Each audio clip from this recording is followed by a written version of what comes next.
سیدنا ابو سعید خدری رضی اللہ عنہ کے پاس ایک آدمی آیا اور عرض کی کہ اوصنی، آپ مجھے کوئی وصیت فرمائیں۔ ابو سعید خدری رضی اللہ عنہ فرمانے لگے سألت عما سألت عنہ رسول اللہ صلی اللہ علیہ وسلم من قبلک، جو سوال تو نے آج مجھ سے کیا ہے یہی سوال میں آپ سے پہلے رسول اللہ صلی اللہ علیہ وآلہ وسلم سے کر چکا ہوں۔ یعنی گویا میں نے بھی آپ کی خدمت میں یہ گزارش کی تھی کہ یا رسول اللہ اوصنی، آپ مجھے کوئی وصیت نصیحت فرمائیں۔ تو کہتے ہیں کہ میری اس درخواست پہ رسول اللہ صلی اللہ علیہ وآلہ وسلم نے مجھے نصیحت فرمائی اور آپ نے کچھ باتیں ارشاد فرمائیں، اور پہلی نصیحت یہ فرمائی علیک بتقوی اللہ فإنہ رأس کل شیء، اللہ کا تقوی اختیار کرنا، اللہ سے ڈرتے رہنا، یہ ہر چیز کی جڑ اور بنیاد ہے۔ تقوی وہ چیز ہے جس سے نیکی کے دروازے کھلتے ہیں اور شر کے دروازے بند ہوتے ہیں۔ اللہ کا ڈر اور خوف آ جائے، فرائض میں کوتاہی ختم ہو جاتی ہے، انسان سے غفلت کے پردے اتر جاتے ہیں، نمازوں میں سستی ختم ہو جاتی ہے، دیگر جو فرائض ہیں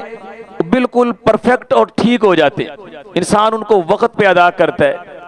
ان کی ذمہ داری کا احساس انسان کے اندر پیدا ہو جاتا ہے، اور ان میں کوتاہی غفلت تقریباً ختم ہو جاتی ہے۔ تو علیک بتقوی اللہ فإنہ رأس کل شیء،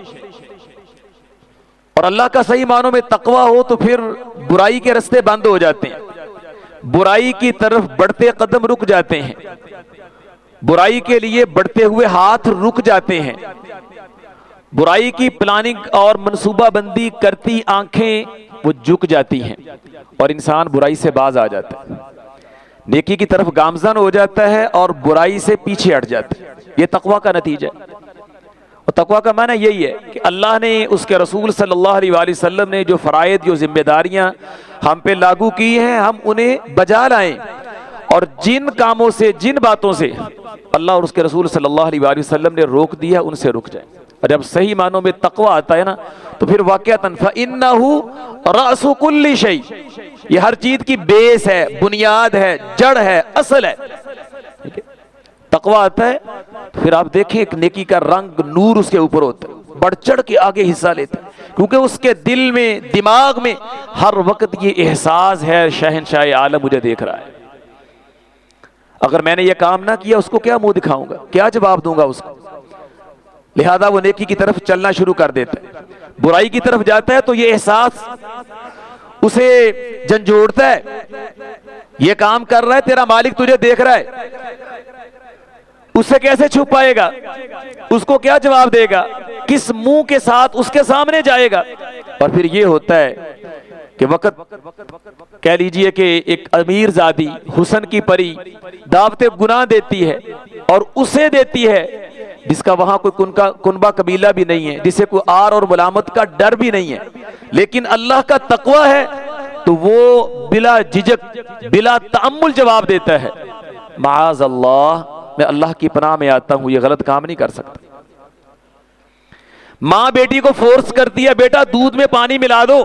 بیٹی جواب دیتی ہے کہ ماں جی امیر المومنین نے پابندی لگائی ہے، دودھ میں پانی نہیں ملایا جا سکتا۔ ماں کہتی ہے امیر المومنین کون سا پاس بیٹھے ہیں؟ تو بیٹی جواب دیتی ہے ماں جی کوئی شک نہیں، امیر المومنین نہیں ہے، امیر المومنین کا رب تو دیکھ رہا ہے نا۔ ٹھیک ہے، عبداللہ ابن عمر کہتے ہیں کہ چرواہے یہ بکری ہمیں دے دو، مالک سے بہانہ کر دینا، بھیڑیا آیا کھا گیا، ہم اس سے کھانا تیار کریں گے، تمہیں اس کی قیمت بھی دیں گے اور کھانے میں شریک بھی کریں گے۔ لیکن وہ کہتا ہے فَأَيْنَ اللَّهُ فَأَيْنَ اللَّهُ، تو پھر اللہ کدھر ہے، اللہ کدھر ہے؟ برائی کی دعوت بھی دی جائے تو وہ رک جاتا ہے، اور یہی رمضان کا مقصد ہے، یہ اللہ نے ہمیں ٹارگٹ دیا تھا۔ مقصد ہمیں کو بھوکا پیاسا رکھنا نہیں ہے، کتب علیکم الصیام کما کتب علی الذین من قبلکم لعلکم تتقون، یہ صرف تمہارے اندر پیدا ہو جائے، فرائض کی اہمیت، اس کا احساس تمہارے اندر بیدار ہو جائے، اور جو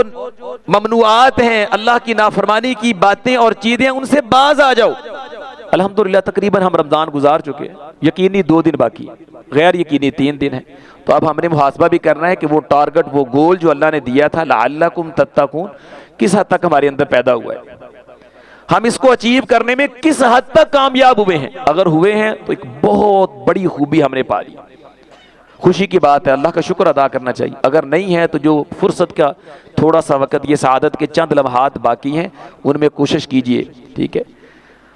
اپنے آپ کو تقویٰ کے معیار پہ اتارنے کی کوشش کیجئے۔ دوسری نصیحت رسول اللہ صلی اللہ علیہ وآلہ وسلم نے حضرت ابو سعید کو یہ فرمائی، علیک بالجہاد فإنہا رہبانیت الاسلام، جہاد کرو۔ اسلام میں رہبانیت نہیں ہے، جس طرح کل شیخ صاحب نے آپ کے سامنے تفصیل بیان کی ہے۔ ہاں اگر اسلام کے اندر رہبانیت کا کوئی اثر ہے، رہبانیت کی کوئی صورت ہے، تو وہ جہاد فی سبیل اللہ ہے،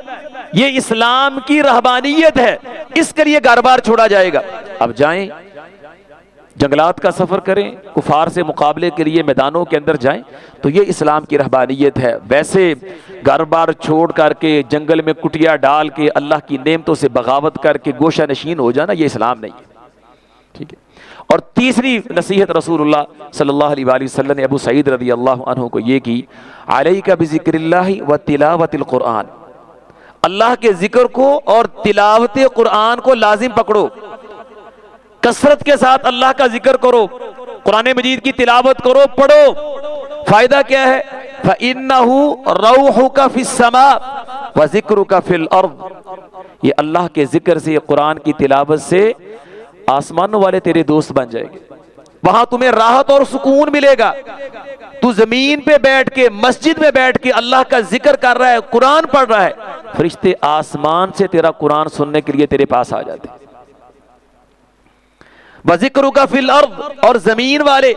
اللہ ان میں تیرا فیم رکھ دیتا ہے، جس کے لیے تو بڑے جتن کرتا ہے، مشہوریاں کرتا ہے، بڑے طریقے اختیار کرتا ہے، لیکن جب اللہ کی یاد سے وابستہ ہو جائے گا، قرآن کی تلاوت کرے گا، اللہ تجھے مشہور کرے گا، اللہ تیرے لیے زمین والوں میں قبولیت رکھ دے گا، لسان صدق عطا فرما دے گا۔ تو اگر مشہور ہونا ہے، قبولیت حاصل کرنی ہے، لوگوں کے دلوں پہ راج کرنا، تو اس کا بہترین نسخہ اپنے آپ کو اللہ کی یاد سے وابستہ کیجئے، کثرت کے ساتھ اللہ کا ذکر کیجئے، اور خاص طور پہ قرآن کی تلاوت، خاص طور پہ یہ 2 کام آپ کریں گے تو پھر اللہ کی رحمتیں جوش میں آتی ہیں، اللہ اپنی رحمتوں کے دروازے کھول دیتے ہیں، آسمان والے بھی آپ سے پیار کرتے ہیں، اور زمین والوں میں بھی آپ کی مقبولیت اور قبولیت رکھ دی جاتی ہے۔ رسول اللہ صلی اللہ علیہ وسلم نے فرمایا حدیث قدسی، جب اللہ تعالیٰ بندے سے محبت کرتے ہیں تو جبریل علیہ السلام کو کہتے ہیں، جبریل مجھے فلاں سے پیار ہو گیا ہے، تو بھی اس سے پیار کر۔ جبریل علیہ السلام اس سے پیار کرتے ہیں،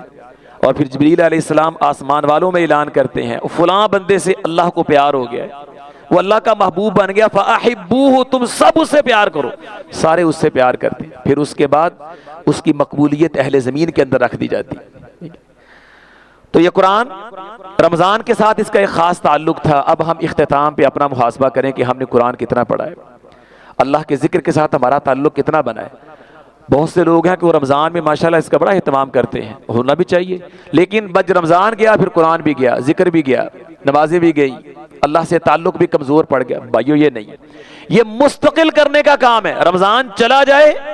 ذکر نہ جائے، رمضان چلا جائے قرآن کی تلاوت نہ جائے، یہ تو آپ کو ایک جوش دلانے کا ایک اللہ تعالیٰ نے ذریعہ بنایا ہے